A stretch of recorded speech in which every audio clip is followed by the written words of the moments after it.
Hi everybody, I'm Chris Watson, and welcome to this edition of the NYSPHSAA Captains Club, presented by the New York State Correctional Officers and Police Benevolent Association. Today we're at Fayetteville-Manlius High School in Section 3 to introduce you to the FM Cross Country team, one of the most dominant programs in the state that's a national power as well. I've lost track how many state championships we've won, and we've won 11 national championships. The boys have won one national championship, but they've had a bunch of runner-ups, and they've won 6-7 state championships. Imagine being the coach of a program that is so good you can't even keep track of the number of state championships your teams have won. That's exactly what Fayetteville-Manlius Cross Country coach Bill Aris deals with. He has built what was a very respectable program into an elite winning dynasty. And when you first join the team, one that's loaded with talent from years before, it can be overwhelming. It's definitely a bit intimidating. I mean, we had a lot of great seniors that year, and the team was really strong, and so it was a bit intimidating, but I mean, I just came in like I had made friends with them, with the other girls on the team, so that made it a little easier. And I mean, it was just really fun. I had a little meeting with Coach, and he said if you really put everything into this, you can be great at it and help our team out. So I really hope you consider it. And I just loved the team right from I started, so it was kind of a no-brainer going into sophomore year. So the first time I showed up for summer practice in 7th grade for modified, I walked up to Coach, and my dad shook his hand and he said, "Has she ever run before?" And he said no. And then Coach goes, "Oh, this should be interesting." So, but from there, I don't think that other people get the impression that Coach is really scary, but I've never really thought that. And that's just it. When you're a Hornet, you're a Hornet for life. And that's what Coach Aris has preached from day one. This is a team. Nothing is accomplished as individuals. It's often seen as an individual sport, but it's really not. It might be the most pure team sport there is. All right. It's simple, but it's in its simplicity, it's complicated. The team component is really everything. It's kind of the basis of our entire program and what we really thrive on.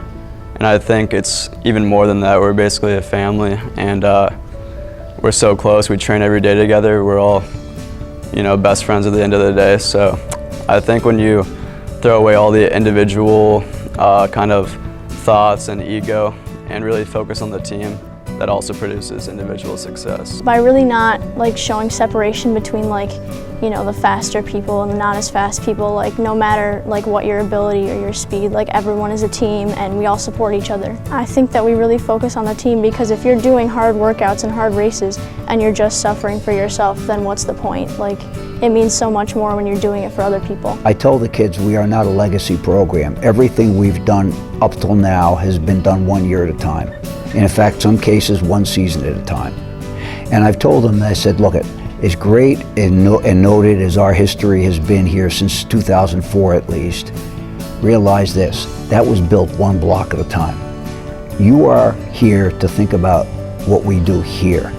As far as I'm concerned, the past is prologue, it doesn't matter. And that is the prevailing message at FM. You may see running as an individual sport, one person running against competitors or against the clock, trying to set a personal record.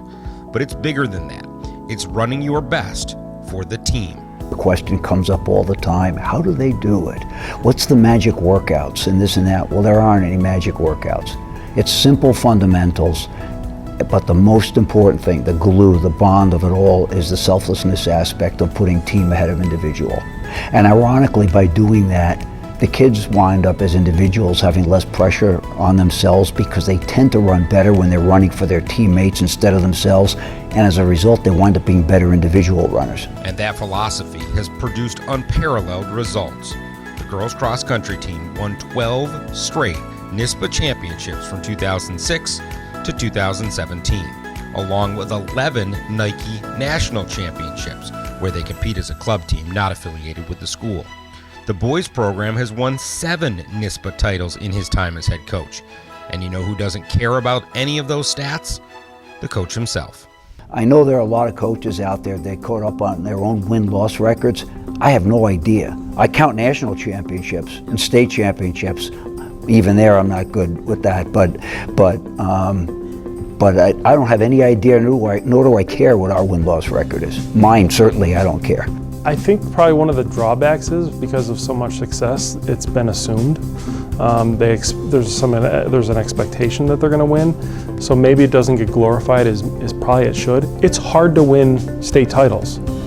Oh, we won 12 in a row. I mean, it's hard to win a national championship. We won 11 in a row. You know, so unfortunately, I think that might be overshadowed by the general public. And while this team isn't concerned with championships, wins and losses, or stats, there is something that the coach instills in them, whether they know it or not at the time, and that is leadership. I think I've learned from a lot of people. We had a lot of great leaders when I was coming up, and I think one of the things that I use is to just kind of lead by example. Like, there's a lot of the program that you end up having to learn from watching the other people, especially if you're not in the top 7. And so I think just trying to set a good example of what hard work looks like and determination and running for each other, that's really important. I say to them all the time, it starts here and here. The legs are the last part. And you can be the greatest potential athlete in the world, but how many great athletes do we have that we know about that have lousy attitudes, lousy work ethics, that are so talented that they can just coast through life? We are not blessed with that kind of talent.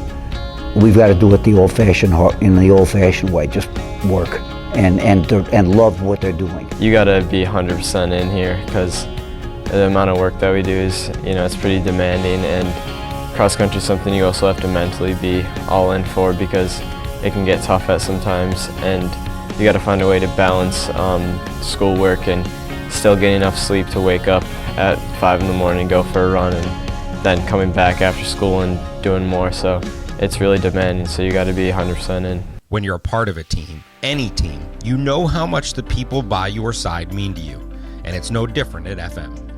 It's like one big family. It's a great support system that I have here, and that's a hard thing to find, especially in high school, so that's really nice, and it teaches you all the morals and values that you need just for life. So I think every day we're running for each other, we're running for our teammates, and especially in races we'll think about our teammates are out there hurting just as much as we are, so we have to keep pushing, and we think about that in workouts too, and it really helps motivate you. They are very, very hardworking.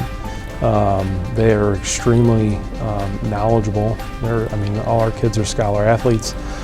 They're obviously very talented, and they're extremely dedicated to doing what's good for the program, not necessarily the individual.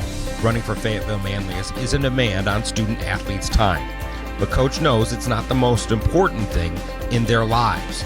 He makes sure that they know they have to have priorities. This is my hierarchy: God, family, school, and running. Okay? If the first one, the big G, is not part of your life, then I sure hope family is. Notice also that school is ahead of running. Okay? So I tell them that, and I mean that. If you're a current member of this team or an alumni, you know you're part of a unique group that has been through the same shared experiences. One of the main things that always sticks out to me is something that Coach says is process is the goal. And to just focus every day, how can you make the team better, how can you make yourself better, and not look too far ahead into the future. This year we want to win nationals, don't think about that. Think about how can we improve each day and get better as a team. A lot of times team success produces individual success, and we think about even from the front, you think about all your teammates pushing behind you, and that motivates you to go even more. FM is the subject of a new book written by Mark Bloom called Amazing Racers that looks at the dominance of this team. The program and their coach show no signs of slowing down. Coach Aris isn't ready to kick back on the beach and soak up the sun just yet. But in the middle of a dynasty like this, sometimes it's hard to appreciate just what you're a part of. I'm not a good celebrator. I'm usually the guy that once the national championships have been run, I'm thinking about next year.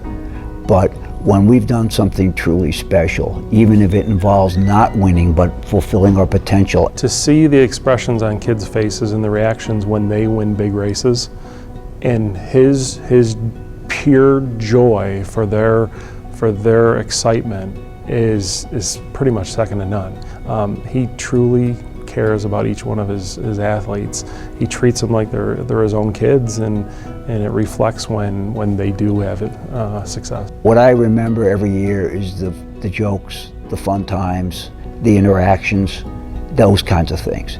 Yeah, I'll remember a great race here or there. Most of the time, though, it's those personal experiences. As you heard, the FM dynasty started in the 1990s and shows no signs of slowing down anytime soon. For the NYSPHSAA Captains Club, presented by the New York State Correctional Officers and Police Benevolent Association, I'm Chris Watson. We'll see you next time.